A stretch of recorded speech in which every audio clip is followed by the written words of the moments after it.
ओम शांति। स्वार्थ और ईर्ष्या से मुक्त मैं आत्मा क्रोध मुक्त आत्मा हूँ।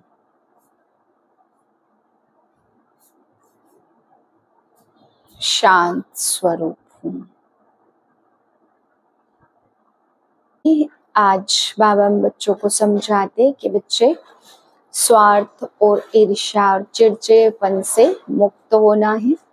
बाबा कहते हैं जब कोई इच्छा होती है तो इच्छा के कारण स्वार्थ आता, फिर सभी साथ साथ चिड़चिड़ापन और ईर्ष्या आती है, फिर क्रोध आता है।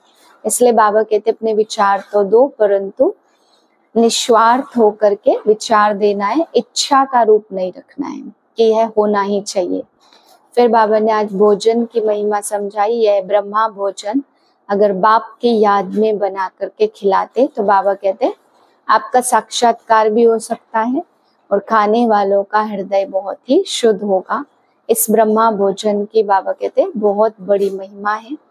तुम बच्चों को उस भोजन को बहुत याद में, शक्तिशाली याद में, एकांत में शांत चित्त होकर के बनाना है तो भी बनाने वाले की इसमें ताकत जाएगी तो खाने वाले को भी बाबा कहते बहुत ताकत मिलेगी। बाबा कहते आगे चल के जैसी जैसी तुम्हारी श्रेष्ठ स्थिति बनती जाएगी ऐसे श्रेष्ठ ताकत वाला भोजन भी तुम बच्चों को मिलता रहेगा। 2/10/2024 के महावाक्य हैं। मीठे बच्चे, याद में रहकर हर कर्म करो तो अनेकों को तुम्हारा साक्षात्कार होता रहेगा। प्रश्न है, संगम युग पर किस विधि से अपने हृदय को शुद्ध पवित्र बना सकते हो? उत्तर है, याद में रहकर भोजन बनाओ और याद में खाओ तो हृदय शुद्ध हो जाएगा। संगम युग पर तुम ब्राह्मणों द्वारा बनाया हुआ पवित्र ब्रह्मा भोजन देवताओं को भी बहुत पसंद है। जिनको ब्रह्मा भोजन का कदर रहता वह थाली धोकर भी पी लेते हैं। महिमा भी बहुत है। याद में बनाया हुआ भोजन खाने से ताकत मिलती है, हृदय शुद्ध हो जाता है। ओम शांति। संगम पर ही बाप आते हैं। रोज बच्चों को कहना पड़ता है कि रूहानी बाप रूहानी बच्चों को समझा रहे हैं। ऐसा क्यों कहते हैं कि बच्चे अपने को आत्मा समझो? बच्चों को यह याद पड़े बरोबर बेहद का बाप है। आत्माओं को पढ़ाते हैं, सर्विस के लिए भिन्न भिन्न पॉइंट्स पर समझाते। बच्चे कहते हैं सर्विस नहीं है, हम बाहर में सर्विस कैसे करें? बाप सर्विस की सहज युक्तियां बतलाते हैं। चित्र हाथ में हो, रघुनाथ का काला चित्र भी और गोरा चित्र भी, श्री कृष्ण व श्री नारायण का चित्र गोरा भी हो काला भी हो, भले छोटे चित्र ही हो, श्री कृष्ण का छोटा चित्र भी बनाते हैं। तुम मंदिर के पुजारी से पूछ सकते हो इनको काला क्यों बनाया है जबकि असली में गोरा था। वास्तव में शरीर काला होता नहीं है। तुम्हारे पास अच्छे गोरे गोरे भी रहते परंतु उनको काला क्यों बनाया है? यह तो तुम बच्चों को समझाया गया। आत्मा कैसे भिन्न भिन्न नाम रूप धारण कर नीचे उतरती जाती। जब से कामचिता पर चढ़ती है तब से काली बनती। जगन्नाथ व श्रीनाथ द्वारे में ढेर यात्री होते हैं, तुमको निमंत्रण पर भी मिलते हैं। बोलो हम श्रीनाथ के 84 जन्मों की जीवन कहानी सुनाते। बहनों भाइयों आकर सुनो, ऐसा भाषण और कोई कर न सके। तुम समझा सकते हो यह काले क्यों बने हैं। हर एक को पावन से पतित जरूर बनना है। देवताएं जब वाम मार्ग में गए तब उन्हें काला बनाया। काम चिता पर बैठने से आयरन एसिड बन जाते। आयरन का कलर काला होता, सोने का गोल्डन, उनको कहेंगे गोरा। वही फिर 84 जन्मों के बाद काले बनते हैं। सीढ़ी का चित्र भी जरूर हाथ में हो, सीढ़ी भी बड़ी हो तो कोई भी दूर से देख नहीं सकेंगे, अच्छी रीति। और तुम समझाएंगे कि भारत की यह गति है, लिखा हुआ भी है उत्थान और पतन। बच्चों को सर्विस का बहुत शौक होना चाहिए, समझाना है यह दुनिया का चक्र कैसे फिरता है। Golden, silver age, copper age, फिर यह पुरुषोत्तम संगम युग भी दिखाना है। भल बहुत चित्र नहीं उठाओ, सीढ़ी का चित्र तो मुख्य है भारत के लिए। तुम समझा सकते हो अब फिर से, पतित से पावन तुम कैसे बन सकते हो। पतित पावन तो एक ही बाप है, उनको याद करने से सेकंड में जीवन मुक्ति मिलती है। तुम बच्चों में यह सारा ज्ञान है, बाकी तो सब अज्ञान नींद में सोए पड़े हैं। भारत ज्ञान में था तो बहुत धनवान था, अभी अज्ञान में है तो देखो कितना कंगाल बन गया है। ज्ञानी मनुष्य और अज्ञानी मनुष्य होते, देवी देवता और मनुष्य तो नामी ग्रामी है। देवी देवता सतयुग त्रेता में और मनुष्य है द्वापर कलयुग में। बच्चों की बुद्धि में सदैव रहना चाहिए, सर्विस कैसे करें वह भी बाप समझाते। सीढ़ी में समझाने के लिए बहुत अच्छा है।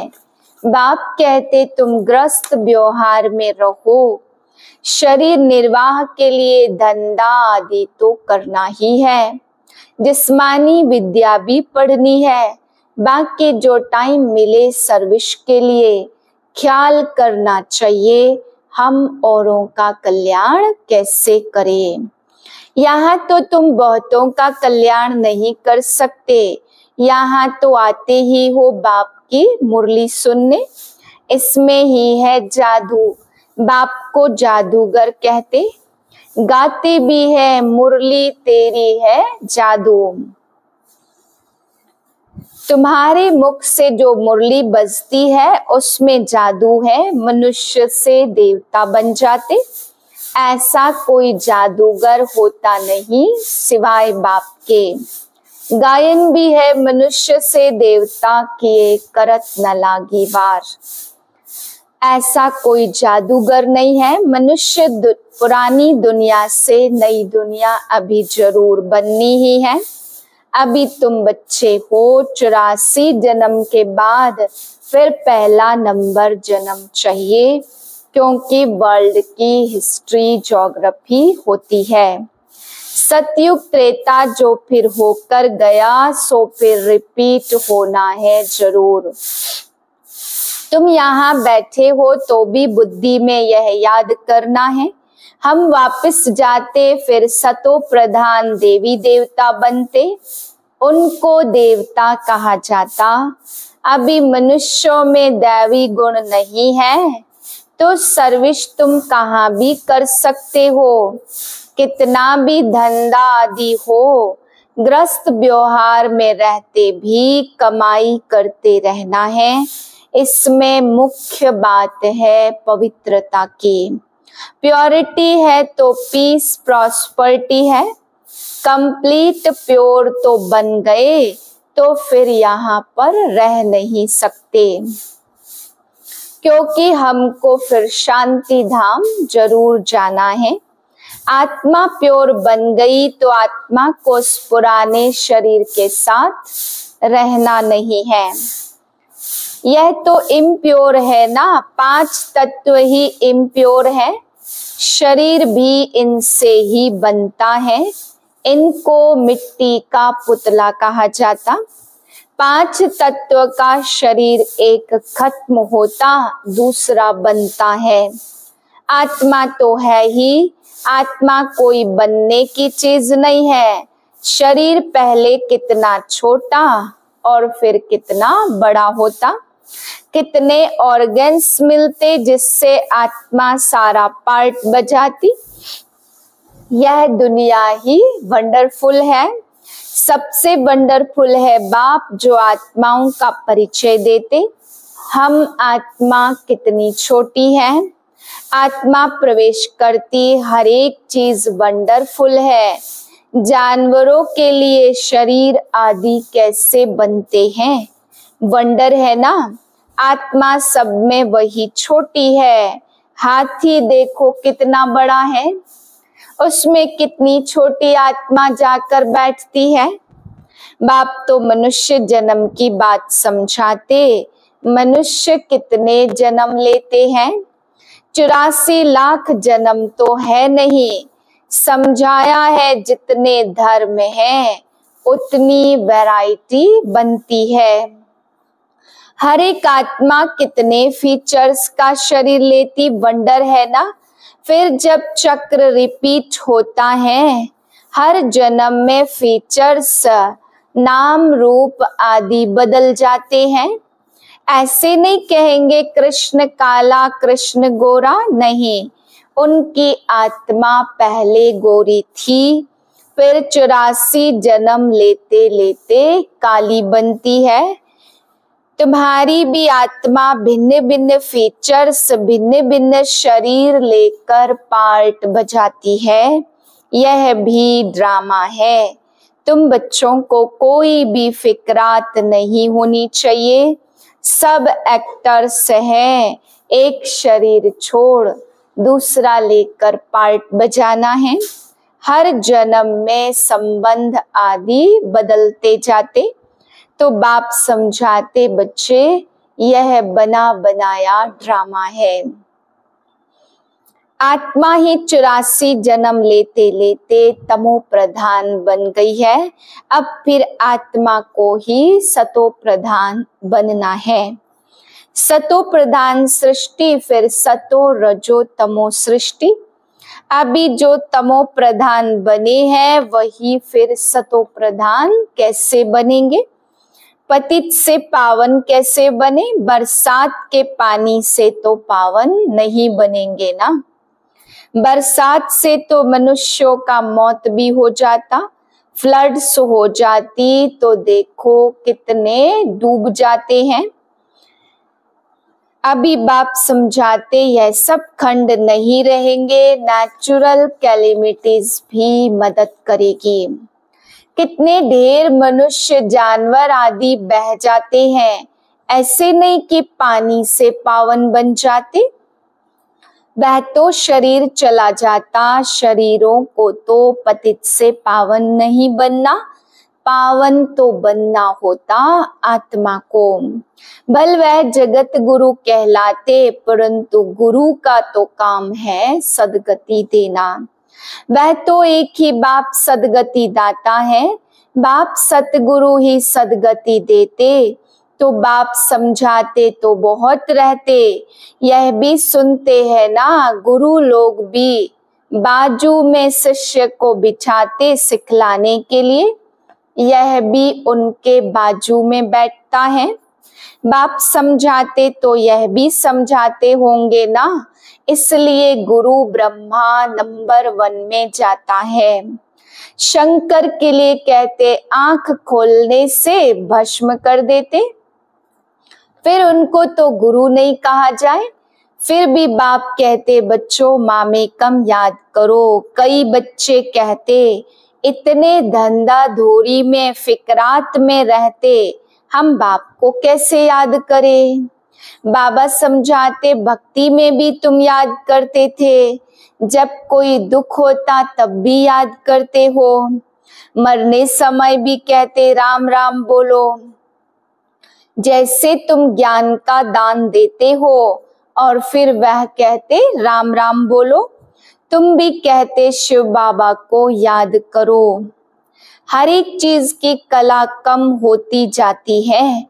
कपड़ा भी पहले नया फिर पुराना होता, तो बाप इतनी बातें समझाते फिर कहते मेरे मीठे मीठे रूहानी बच्चों, अपने को आत्मा समझो, सिमर सिमर सुख पाओ। सिमरो तो तुम्हारी सब मनोकामनाएं पूरी हो जाएंगी। मोचरा खाकर टुक्कड़ खाना, सजा खाकर रोटी का टुकड़ा खाना अच्छा नहीं है। सबको ताजी रोटी पसंद आती है ना। आजकल तो तेल ही चलता, वहां तो घी की नदियां बहती। तो बच्चों को बाप का सिमरण करना है। बाबा ऐसे नहीं कहते यहाँ बैठकर याद करो, नहीं, चलते फिरते घूमते शिव बाबा को याद करो। नौकरी आदि भी भल करनी है, बाप की याद बुद्धि में रहनी चाहिए। लौकिक बाप के बच्चे नौकरी आदि करते तो याद रहता ही है। कोई भी पूछेगा तो झट बताएंगे हम किसके बच्चे हैं। बुद्धि में बाप की प्रॉपर्टी याद रहती। तुम भी बाप के बच्चे बने हो तो प्रॉपर्टी भी याद रहती। बाप को भी याद करना और कोई से संबंध नहीं। सारा पार्ट ड्रामा में नोंधा हुआ है। शिव बाबा को याद कर बनाएंगे तो मिठाई खाने वाले का भी कल्याण होगा। कहाँ साक्षात्कार भी हो सकता, ब्रह्मा का भी साक्षात्कार हो सकता। शुद्ध अन्न पड़ता है तो ब्रह्मा का, श्री कृष्ण का, शिव का साक्षात्कार कर सकते हैं। ब्रह्मा है यहाँ, ब्रह्मा कुमार कुमारियों का नाम तो होता है ना। बहुतों को साक्षात्कार होते रहेंगे क्योंकि बाप को याद करते हो। बाप युक्तियां तो बहुत बताते हैं, वह मुख से राम राम बोलते हैं। तुमको मुख से कुछ भी बोलना नहीं है। जैसे वह लोग समझते गुरु नानक को भोग लगा रहे हैं, तुम भी समझते हम शिव बाबा को भोग लगाने के लिए बनाते हैं। शिव बाबा को याद करते बनाएंगे तो बहुतों का कल्याण हो सकता है। उस भोजन में ताकत हो जाती, इसलिए बाबा भोजन बनाने वालों को भी कहते शिव बाबा को याद कर बनाते हो। लिखा हुआ भी है शिव बाबा याद है। याद में रहकर बनाएंगे तो खाने वालों का हृदय शुद्ध होगा, ताकत भी मिलेगी। ब्रह्मा भोजन का बहुत गायन है। ब्राह्मणों का बनाया हुआ भोजन देवताएं भी पसंद करते हैं। यह भी शास्त्रों में है। ब्राह्मणों का बनाया हुआ भोजन खाने से बुद्धि शुद्ध हो जाती है, ताकत रहती है। ब्रह्मा भोजन की बहुत महिमा है। ब्रह्मा भोजन का जिनको कदर रहता, वह थाली धो धो कर भी पीते हैं। बहुत ऊंच समझते हैं। भोजन बिगर तो रह न सके। फैमन में भोजन बिगर मर जाते हैं। आत्मा ही भोजन खाती इन ऑर्गन्स द्वारा स्वाद भी लेती है। अच्छा बुरा आत्मा ने कहा ना, यह बहुत स्वादिष्ट है, ताकत वाला है। आगे चल जैसे तुम उन्नति को पाते रहेंगे, वैसे भोजन भी तुमको ऐसा मिलता रहेगा। इसलिए बच्चों को कहते शिव बाबा को याद कर भोजन बनाओ। बाप जो समझाते उसको अमल में लाना चाहिए ना। अच्छा तुम हो पियर घर वाले, जाते हो ससुर घर। सूक्ष्म वतन में भी आपस में मिलते, भोग ले जाते, देवताओं को भोग लगाते। देवताएं आते हैं, तुम ब्राह्मण वहां जाते हो, वहां महफिल लगती है। अच्छा मीठे मीठे से खिलते बच्चों प्रति माता पिता बाप दादा का याद प्यार गुड मॉर्निंग। रूहानी बाप की रूहानी बच्चों को नमस्ते। हम रूहानी बच्चों की रूहानी बाप को नमस्ते। धारणा के लिए पहली पॉइंट, किसी भी बात की फिक्रात नहीं करनी, क्योंकि यह ड्रामा बिल्कुल एक्यूरेट बना हुआ है। सभी एक्टर्स इसमें अपना अपना पार्ट बजा रहे हैं। दूसरी पॉइंट, जीवन मुक्त पद पाने व सदा सुखी बनने के लिए अंदर में एक बाप का ही सिमरण करना है। मुख से कुछ भी बोलना नहीं है। भोजन बनाते व खाते समय बाप की याद में जरूर रहना है। वरदान है, स्वार्थ, ईर्ष्या और चिड़चिड़ेपन से मुक्त रहने वाले, क्रोध मुक्त भव। कोई भी विचार भल दो, सेवा के लिए स्वयं को ऑफर करो, लेकिन विचार के पीछे उस विचार को इच्छा के रूप में बदली नहीं करो। जब संकल्प इच्छा के रूप में बदलता तब चिड़चिड़ापन आता है। लेकिन निस्वार्थ होकर विचार दो, स्वार्थ रखकर नहीं। मैंने कहा तो होना ही चाहिए, यह नहीं सोचो ऑफर करो क्यों क्या मैं नहीं आऊं, नहीं तो ईर्ष्या घृणा एक एक साथ ही सब आ जाते। स्वार्थ व ईर्ष्या के कारण भी क्रोध पैदा होता। अब इससे भी मुक्त बनो। स्लोगन है, शांति दूत बन सबको शांति देना, यही आपका ऑक्यूपेशन है। ओम शांति।